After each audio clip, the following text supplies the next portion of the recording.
मी या बाई बरोबर जेवणार नाही.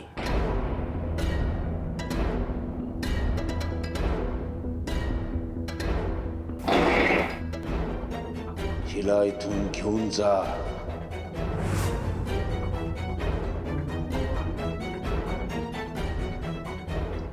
आणि काय ग तू?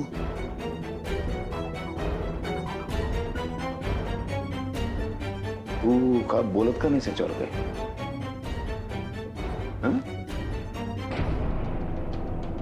एकदा नीट बघा जरा त्यांच्याकडे. किती द्वेष कराल, किती राग कराल. पास झालं आता. वय तरी पहा त्यांचं. अंगात त्राण नाही राहिलेलं त्यांच्या.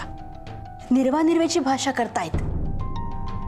कुटुंबाचा एक तुकडा नाही तर हिस्सा होऊन राहायचंय त्यांना. एवढीशी इच्छा आहे हो त्यांची. एवढीशी इच्छा सुद्धा आपण पूर्ण नाही करू शकत का? तुझे डोकं ठिकाणावर आहे. कोणाची इच्छा पूर्ण करणार आहेस तू? कोणाला समर्थन देतेस तू? हे बघा, नाही, या कारणासाठी तू खोलीच्या बाहेर आलीस का? ही तुझी जबाबदारी आहे का? तुझ्या जबाबदारीमध्ये घराची शिस्त बसत नाही, घराचे नीती नियम बसत नाही. काय करायला निघालेस तू? आणि हे दोन डोंगळे, फुगलेले काळे डोंगळे, किती हाकला पुन्हा रस्त्याच्या आड येतातच. हे विसरून जात आहेत की ह्या डोंगळ्यांना ठेचण्यासाठी मला फक्त माझं एक पाऊल उचलायची बस. चिरडून टाकू शकतो मी. हो का? आजी, इथे एका दिवसात काहीच बदलणार नाहीये. तू जा तुझ्या खोलीत परत. बघा, हिला कळलं. शिका तिच्याकडनं. अगं, बदल असाच घडत नसतो. कोणीतरी कुठून तरी सुरुवात करायलाच पाहिजे ना. त्यामुळं आजी आज इथंच जेवणार. आपल्या मर्यादेत राहायचं. हा,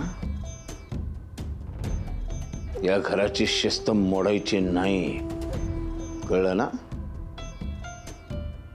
घ्या, हिला शिस्त काय कळणार? त्यासाठी ना शाळा शिकावी लागते.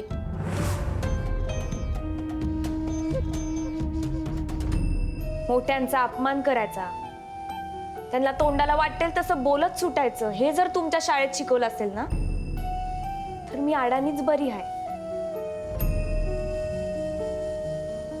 माझ्या संयमाची परीक्षा बघू नकोस. हे सगळं इथेच थांबव. ही म्हातारी इथे असेपर्यंत मी जेवणार नाही. हो आत्याबाई, अहो तुमच्या एका इच्छे करता आमच्या इकडे भांडणाला तोंड फुटताय ना.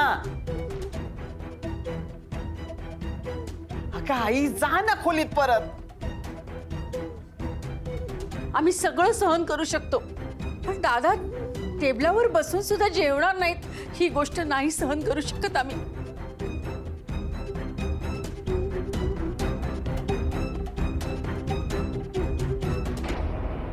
आजी बस तू.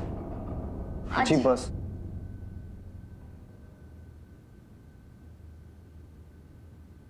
अरे लाज शरम विकून टाकली का तुम्ही लोकांनी? हो, आताच तर ती दुखण्यातून उठली आहे. तिच्यासाठी एवढंसं करावं असंही कोणाला वाटलं नाही ना. अरे तिला किती स्ट्रेस देत आहे. डॉक्टरांनी स्पष्टपणे सांगितले की आजीला स्ट्रेस द्यायचा नाही. त्यामुळे आता तिला जर काही बरं वाईट झालं ना, तर ना याची जबाबदारी तुमची असेल. आणि मग मात्र मी एकालाही सोडणार नाहीये. मला ना कधीच वाटलं नव्हतं की माझ्याच रक्ताची माणसं ही इतकी वाईट असतील म्हणून. आणि त्यांच्या वागणुकीमुळे या माझ्याच घरात हे असे प्रसंग पाहायला मिळतील. अरे यार, तुम्ही इतके नीचपणे कोणाशी कसं वागू शकता? नाही, तुम्ही माणसंच आहात ना. विक्षिप्त आहात तुम्ही, विक्षिप्त.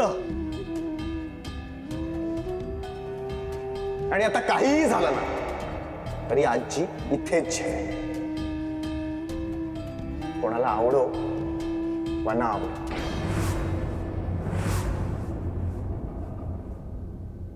मी जिवंत असेपर्यंत घरातले सर्व निर्णय मीच घेणार.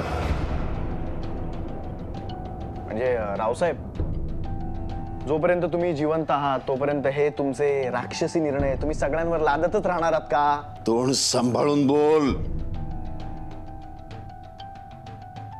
बास, जेवणाच्या ताटावर तरी वादावादी नको आहेत. चांगल्या घराचं हेच लक्षण असतं की सगळ्यांनी एकत्र जेवायचं असतं. आणि येळ पडलीच तर एकमेकांसाठी उपाशी पण राहायचं असतं. ए, तुझ्या ते गरिबीची संकल्पना आम्हाला सांगू नको. भुक्कड आहेत त्या सगळ्या, कळलं ना? उपाशी आम्ही कशाला राहू? करोडपती आहोत आम्ही. आणि यातले जे जे माझ्या सोबत आहे त्यातलं एकालाही मी उपाशी ठेवणार नाही, लक्षात ठेव. हो, तुमच्या त्या माया लोकांमध्ये आजी नाही आहेत का? असं का वागताय तुम्ही?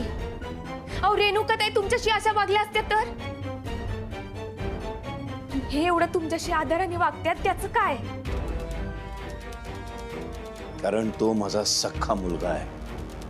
रक्ताचं नातं आहे आमचं, एकच रक्त आहे आमचं. आज जरी तो भरकटला असला तुझ्या नादाला लागून, तर एक दिवस तो नक्कीच ताळ्यावर येईल, खात्री आहे मला. हिचं तसं नाहीये. हे माझी सखी कोणी लागत नाही. हे तमासगिरण बाई माझी सावत्र आहे, सावत्र आई. हिने माझ्या बापाला नादाला लावलं, आमचं घर मोडलं. आजही ती तेच करते. घरातल्या माणसांमध्ये फूट पाडण्याचा प्रयत्न करते. म्हणून चिडतो मी हिच्यावरती.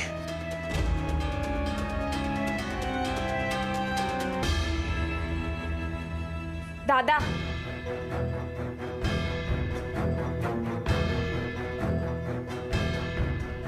जबाबदारी घेण्यापेक्षा दुसऱ्यांना दोष देणं असं सोपं असतं नाही?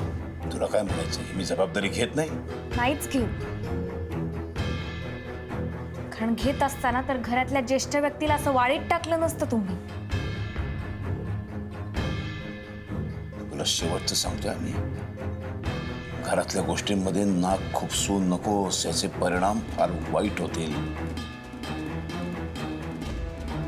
परिणामांचा विचार केला असता तर या घरातच आले नसते. माझं काय करायचं ते करा, मी नाही घाबरत. कारण मी लढणार. इतिहास फक्त चांगल्यांसाठी लढणाऱ्यांनाच लक्षात ठेवतो.